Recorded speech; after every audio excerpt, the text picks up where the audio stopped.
এই ভন্ডরা ভন্ডামি শিক্ষা দেয়। আপনি কাকে ভণ্ড বলছেন? মুখ সামনে কথা বলুন। আমার মতো নাম তৈরি করে দেখান। এরকম ভন্ড নাম প্রয়োজন নেই আমার। পারলে তো দেখাবেন। বিরোধ করে আমার প্রয়োজন নাই। আপনি পারলে দেখাবেন। থামেন। আসসালামু আলাইকুম রহমতুল্লাহি আবারাকাতুহু। দেশ বিদেশের সম্মানিত দর্শক বন্ধুরা, আপনারা দেখছেন ইমানি ফিল্মের এবারের জমজমাটের শো দেহে মানুষ কয় কথা গুনগুনায় শো, এর নাম হচ্ছে টক শো। সুপ্রিয় দর্শক, আজকের এই মজাদার অনুষ্ঠানে আমি উপস্থাপক হিসাবে আছি সামিনুর রহমান। বলে রাখা ভালো, আজকের এই শোতে দর্শকদের প্রশ্নেরও সুযোগ সুবিধা রয়েছে। সুপ্রিয় দর্শক, অনুষ্ঠান শুরু করার আগে শিরোনাম। শায়েক, মেয়েদের জন্য ড্যান্স করা কি জায়েজ? মেয়েদের জন্য ড্যান্স করা যায়? অবশ্যই যায়। হুজুর, নাউজুবিল্লাহ, কি বলে আসেন? তবে ক্যাটরিনা কাইফ, পরিমণি বলিউডের আইটেম গার্লস অথবা টিকটকের থার্ড ক্লাস মেয়েদের মতো না। শালীনতা বজায় রেখে ড্যান্স করা যায়, অবশ্যই যায়। থামেন, আমরা তো শুধুমাত্র শিরোনামে আছি। ও আচ্ছা, আই ডোন্ট মাইন্ড। শায়েক, তারাবি কয় রাকাত? থানাবির নামাজ অবশ্যই 8 রাকাত। হুজুর, তারাবি তারাবি অবশ্যই বিশ্বাস। খালি বললেই হলো নাকি? আমার কাছে অরিজিনাল ফটোও আছে। সাহাবায়ে কেরাম 20 রাকাত তারাবি নামাজ আদায় করছেন। এখন কি নতুন ফতোয়া তৈরি হলো নাকি? তাই তো। প্রতি মাসে তো 800 টাকার খমরের মালে সামনের হুজুরে কিনা দেয় না, কিনে তো আমার নিজের টাকা। হ্যাঁ, ঠিক কেমনে বুঝবো 8 টাকার তারাবির মর্ম? যেখানে সেখানে বেদাতি কথা চলবে না। লিল্লাহে তাকবীর। হুজুর, আমি তো টক শোতে আছেন, ওয়াজের মনছেন। স্টকে। সুপ্রিয় দর্শক, শিরোনামের পরপর এখন আমরা জানবো আমাদের অতিথিদের পরিচয়। সর্বপ্রথম শায়েক, আপনার পরিচয়টুকু আমরা জানতে চাচ্ছিলাম। আমার পরিচয় হচ্ছে, আমি শায়েক মফিজউদ্দিন বিন বানোয়ায়ে ফটোয়ায়ে ইলশে সাউথান বিন জলিল। শায়েক, কিছু না মনে করলে আপনার নামের ইলসে সুলতানের সাথে কেমন জানি ইবলিশ শয়তানের মিল রয়েছে। এটা ইবলিশ শয়তানের সমার জন্য হবে না, কারণ এখানে ইলশে সাউথানে আইন উচ্চারণ আছে। আইন এখানে ইবলিশ উচ্চারণ করা সরাসরি বেদাত। আপনি আমার নাম উচ্চারণে বেদাতি করেছেন। বড় কথা হচ্ছে, আপনি আমার নামের আগের অংশ বিন বানোয়ায়ে ফাটোয়ায়ে এটা উচ্চারণ করেন নাই। তার অর্থ হচ্ছে, আমি যুবকদের কাছ থেকে বানোয়াটি ফটোয়ার কারণে নোবেলের বদলে উপাধি হিসেবে পাই। তাই আমার নাম উচ্চারণের সময় সর্বাধিক মিলিয়ে বলতে হবে। যাই হোক শায়েক, আর ভুল হবে না। আপনার পরিচয় শুনে আমি সহ দর্শকও শিহরিত। সুপ্রিয় দর্শক, আমরা এতক্ষণ শায়েকের পরিচয় শুনছিলাম। এখন আমার এপাশে আছেন আরেকজন অতিথি। হুজুর, আপনার পরিচয়টুকু যদি আমাদের বলতেন। আমার নাম মোহাম্মদ নাজমুল ইসলাম। আমার পরিচয়, আমি আল্লাহ তাআলার কদম গুনাহগার একজন বান্দা এবং নবী মুহাম্মদ রাসূলুল্লাহ সাল্লাল্লাহু আলাইহি ওয়াসাল্লামের একজন উম্মত। এটাই আমার সবথেকে বড় পরিচয়। মাশাআল্লাহ, মারহাবা। আমরা দুজন অতিথির পরিচয় জানলাম। এখন আমরা চলে যাচ্ছি সরাসরি মূল পর্বে। এখন দর্শকের প্রশ্ন নিব। তার পূর্বে হুজুর, আপনার কাছ থেকে জানতে চাচ্ছিলাম, এখনকার স্কলাররা আমাদের কেমন শিক্ষা দিচ্ছে? এগুলো বিষয়ে যদিও আমি ছোট মানুষ, যোগ্যতা কম, তারপরেও বলতে হচ্ছে, এখনকার যুগ মিডিয়ার যুগ। এই মিডিয়ার যুগে যে পারছে সে যে আলেম হয়ে যাচ্ছে, মাওলানা হয়ে যাচ্ছে।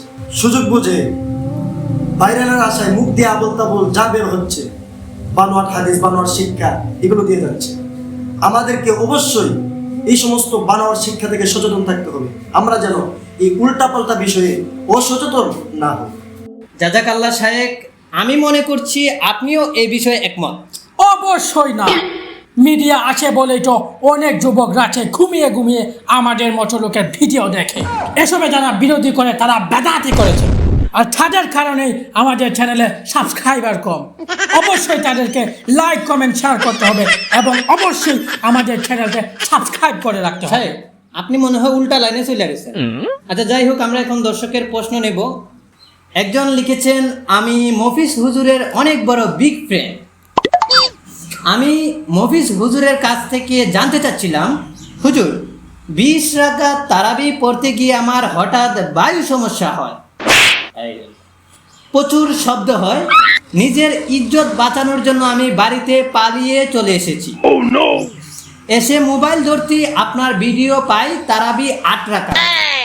পরের দিন এই কথা আমি সবাইরে বুঝাতে গেলে আমারে তারা অদম মায়ের দেয়।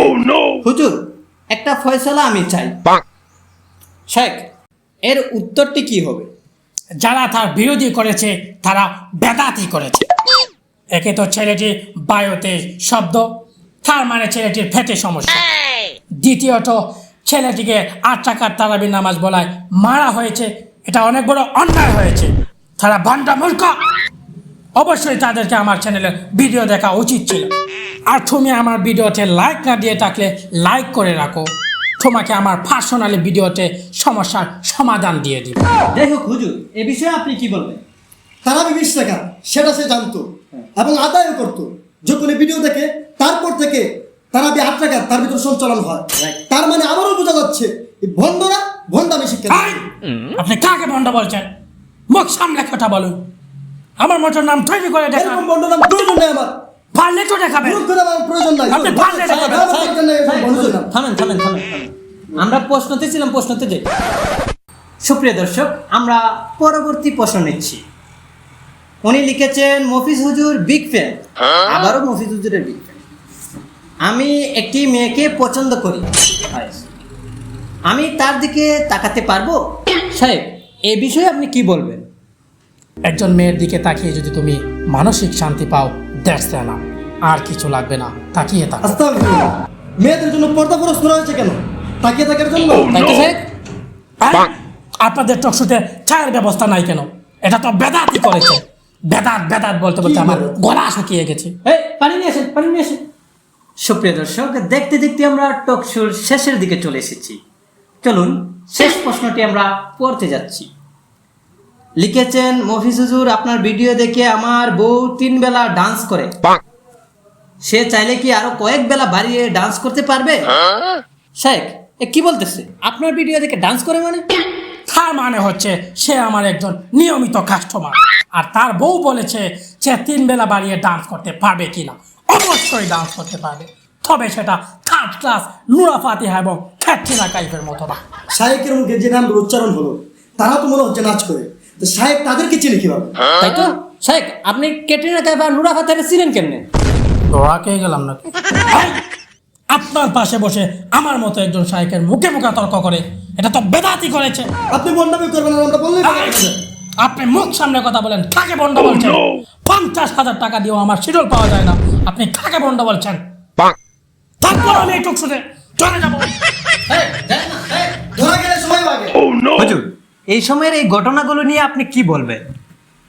হযরত আব্দুল্লাহ ইবনে আমর রাদিয়াল্লাহু তাআলা আনহু থেকে বর্ণিত, তিনি বলেন, রাসূলুল্লাহ সাল্লাল্লাহু আলাইহি ওয়াসাল্লাম বলেছেন, শেষ যুগে শিক্ষাহীন নামদারি আলিম বের হবে। তারা জিজ্ঞাসিত হবে, ফতোয়া দিবে জ্ঞান ছাড়া।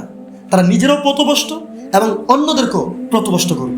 তাই এসব বিভ্রান্তিকর এবং বানোয়াটি কথা থেকে সচেতন থাকুন। আল্লাহ এবং রাসূলের পথ অনুসরণ করুন। জি অবশ্যই, সবাই অবশ্যই সচেতন থাকবেন। ভালো থাকুন, সুস্থ থাকুন। আল্লাহ হাফেজ।